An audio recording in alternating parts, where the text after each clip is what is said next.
We're going to start off making some butter. Cream, container. Fill it about halfway. Milk. Get them this one.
Okay, we're going to look inside and see what we got at 12:43. I suspect that we have some butter. I have some butter-ish. I have butter there, and Yeah, it's dripping. I think we'll angle the camera down a little bit. Because you want to see the drip? We've got butter and buttermilk. I'm going to shake it some more. Is the liquidy part. We would drain off the buttermilk and just save the butter for our pancakes.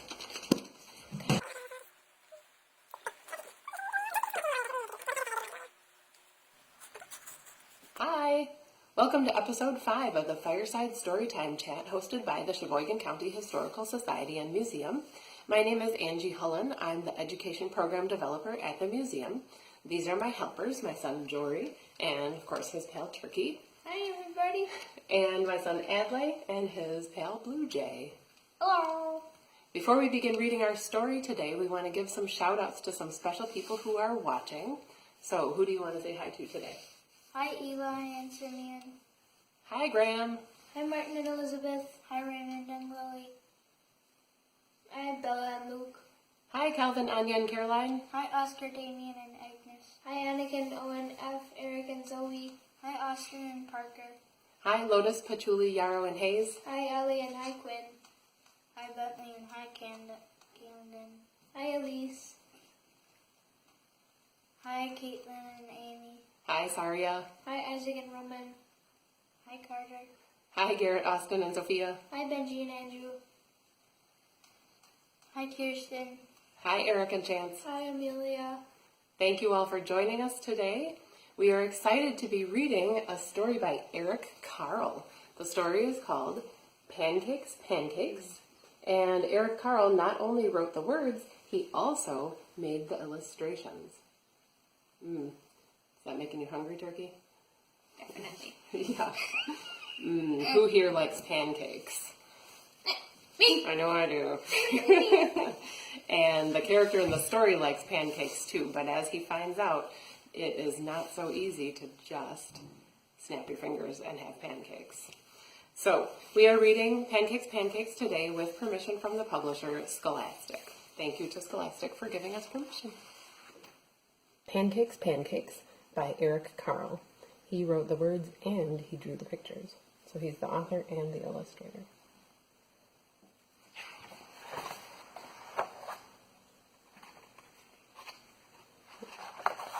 Pancakes, Pancakes. Kikiriki! Crowed the rooster. Jack woke up, looked out the window, and thought, I'd like to have a big pancake for breakfast. Jack's mother was already up and busy. Mother, said Jack, I'd like to have a big pancake for breakfast. I'm busy and you will have to help me, She said. How can I help? Asked Jack. We'll need some flour. She replied.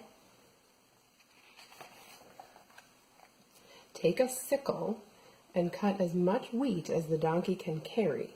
Then take it to the mill. The miller will grind it into flour.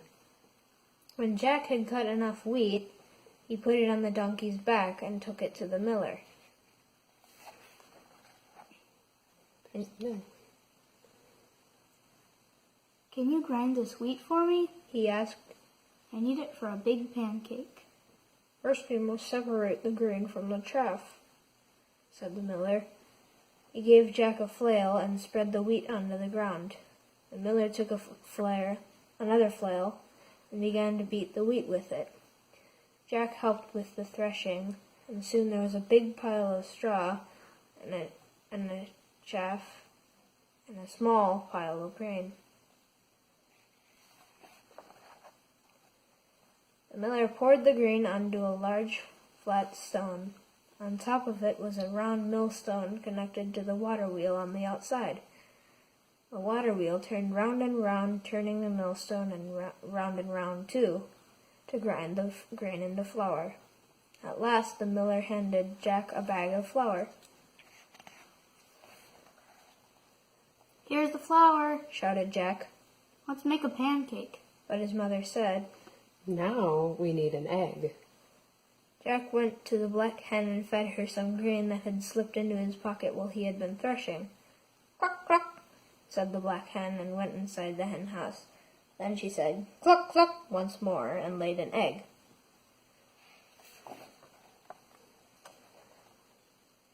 Here's an egg, shouted Jack. Let's make a pancake. But his mother said, Now we need some milk. Jack went to the spotted cow and began to milk her. Moo, moo, said the spotted cow as the milk squirted into the pail.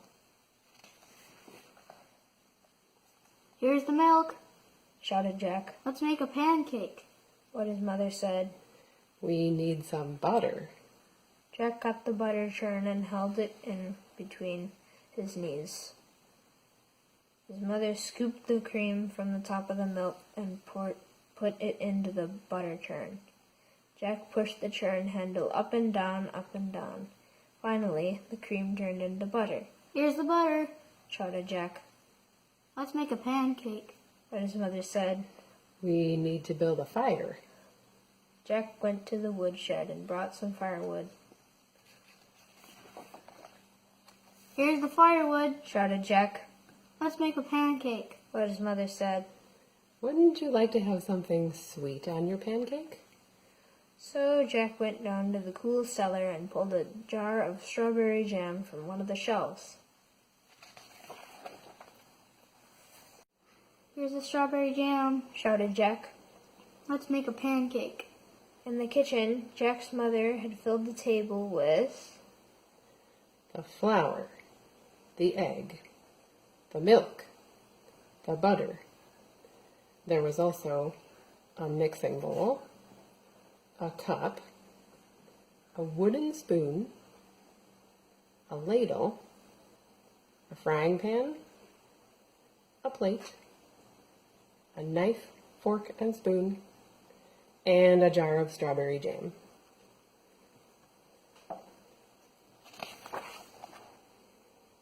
And his mother said, Put a cup full of flour into the bowl.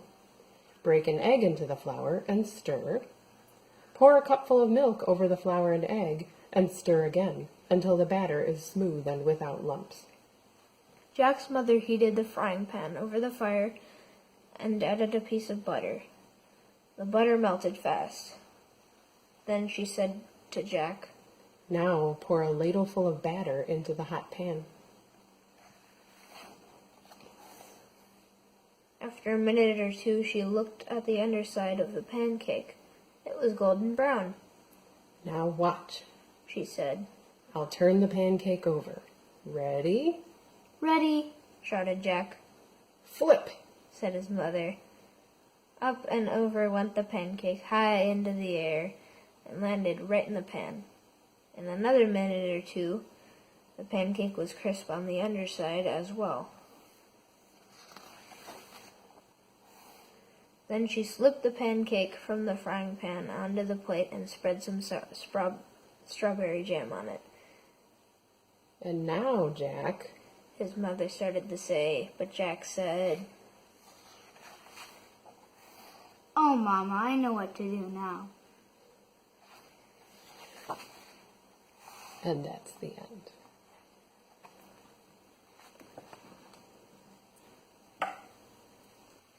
Well, you could say grain was one of the main characters in our story today, and specifically the grain that we read about was wheat, which looks like this.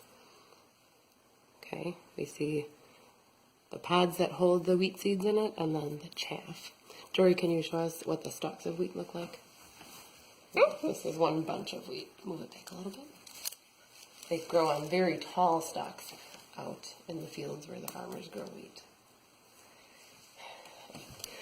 In the story, Jack and the miller were threshing the grain in order to make the little wheat seeds called berries separate from the rest of the plant.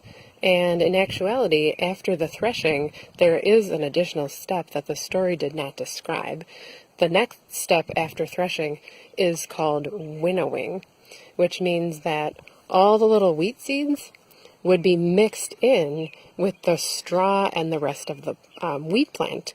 So you would have to figure out a way to separate the wheat seeds from all of the stuff that you don't need. Jack and the miller may have had a fanning mill to do that job for them, but in the very olden days, people had to do this job by hand, and they would actually use the wind to separate the wheat from the chaff. So we're going to pretend that we're winnowing here. Oh, the wind is starting to do our job for us. I don't have a winnowing basket, so we're just using a pie plate. If you wanted to try this at home, that could be something that you could use, or just a low, shallow basket. And I didn't have any wheat chaff, so I made some up. I used some grasses and corn husks and some lawn clippings from last year. So Jory's going to see if it's windy enough today to actually winnow.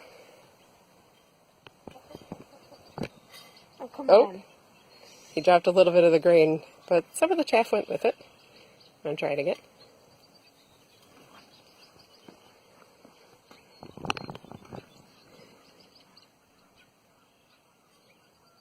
Looks like it's something that would take some practice, huh? Adley, would you like to try it? And throw it up a little bit higher so that the wind catches the chaff. I can't really get it up. Yeah, you got some up. Oh! Oh. Yeah, that was great. Come show us the container now. We got rid of most of the chaff, and what's left is pretty much grain that we would grind into flour. And all we have left are wheat berries, and those need to be ground into flour. We have a little grist mill that was built for the museum by a volunteer named Calvin Wheeler, and it actually functions to grind grain into flour. So Jory and Adley are going to demonstrate that. Adley is going to be the miller, and Jory is going to be the water power. Oh, Blue Jay, you're going to help out with the milling? Okay, here we go. Jory, get it cranking. Jory represents our turning water wheel.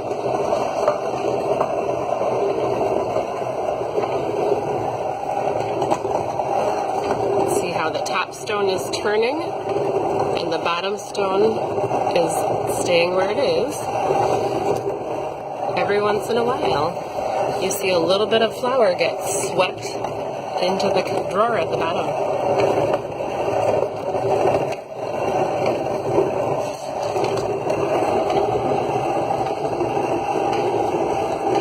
Did you guys want to switch roles?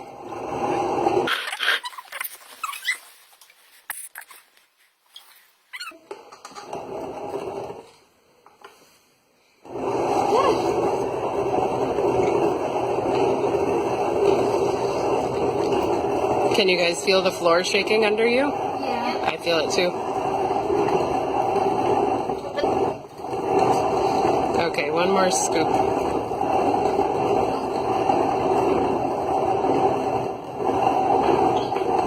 The part that you're putting the grain in is called the hopper. Okay. Yeah, that's gonna take 2 more cranks. And now let's see what we made. We made a tiny bit of flour. Tiny bit. Of course you would need a lot. That would be enough for one teeny tiny pancake. But he wants a big pancake. Of course, we just have a teeny tiny millstone. Now to show you what a millstone really looks like, a millstone was made especially for that purpose. It has grooves cut into it so that the ground up grain, as it gets turned into flour, it also gets pushed out along the grooves that are in the millstone. And so it gets pushed to the outside of the stone and can therefore be swept into one container. And it's a never-ending staircase.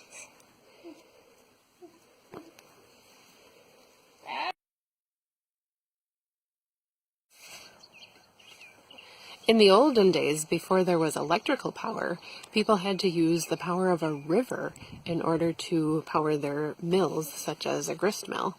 So we're going to see how a water wheel that would be set up on a river and would use the falling water of the river in order to make the water wheel operate. We're going to see how that would work. Dory, can you pretend you have the water from the river?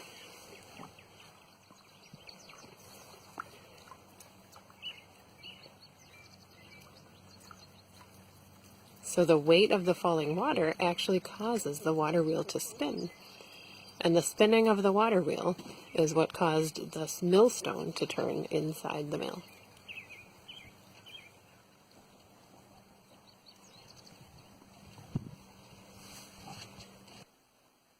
Well, you may not have your own little grist mill at home, but you can still grind some seeds, and we're going to show you how you can do that with things that you have at home. Or if you don't have these things at home, we will have little kits available at the front door of the Sheboygan County Historical Museum at 3110 Erie Avenue in Sheboygan. So I looked through my cupboards to see what kind of seeds I have that we could grind, and I found some mustard seeds, some coriander, which is the seed of cilantro, and then of course we do have some wheat as well. So our grinding stones are just stones that we have found, and we want to see how they work as grinding tools. So we're going to lay out some wheat. Mustard seeds went everywhere. And we'll put up some coriander too. If you have little ones doing this activity, you're going to want to make sure that you supervise where they are putting the stone. We don't want to have little fingers get crushed. The mustard seed makes kind of a satisfying pop when you get it, right? Mm-hmm. The coriander also kind of pops. And then if you smell your stone, you can really smell the coriander. Should we each try a grain of wheat? It's going to be a little more difficult.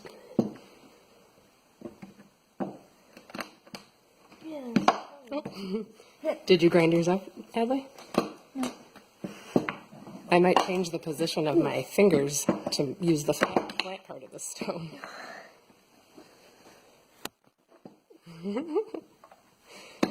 So Constance, get a little messy. Hit the camera. You may want to try this outside. Yeah. Unless you don't mind a little mess. Kids don't try this kitchen. at home inside. Oh, look at that. Adley got some. You can see the white powder in there. That is Flour. Flour. This is fun. So as I mentioned, those seeds will be available just for you to come by and pick up at the front door of the museum. They'll be on the outside, so you don't have to have any social contact with anyone. I'll have kits that are gluten-free as well. If you have someone in your house who can't have wheat, we'll just have kits that have mustard seed and coriander. About bye-bye from Turkey and Blue Jay. Turkey and Blue Jay. Hey, do you guys want to know something? Yeah. Of All course. right. Well, did you know that Wisconsin has not always been known as the dairy state? I know that. That is scary. When settlers started moving here in the 1800s, they were buying farmland in order to farm wheat.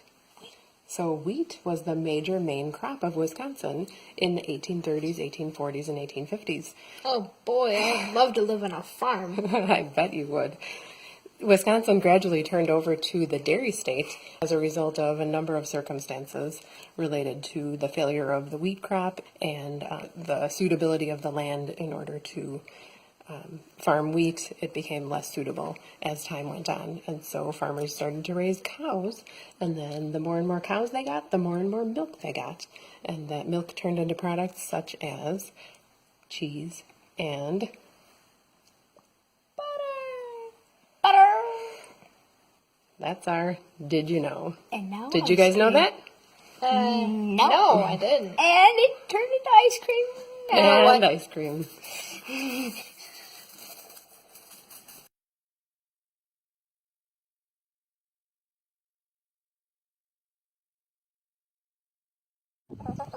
Okay, I'd like to give them some food. What are we feeding them today? Treats. What's in there? Corn. Some corn? Different types of seeds?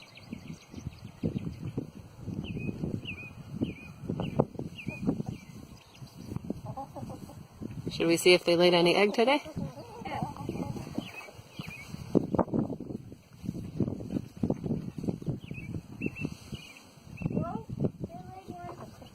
Let's see it up close.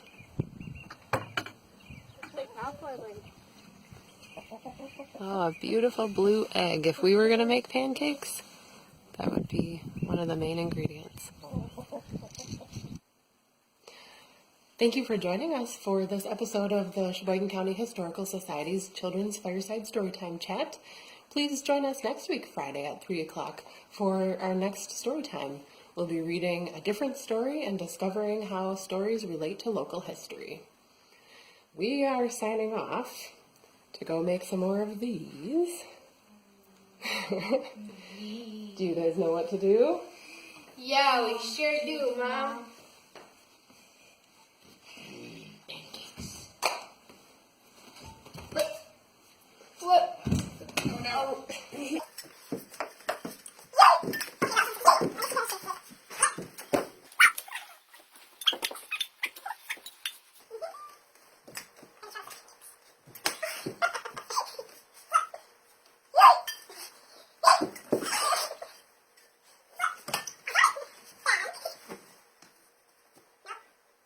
Pancake for you!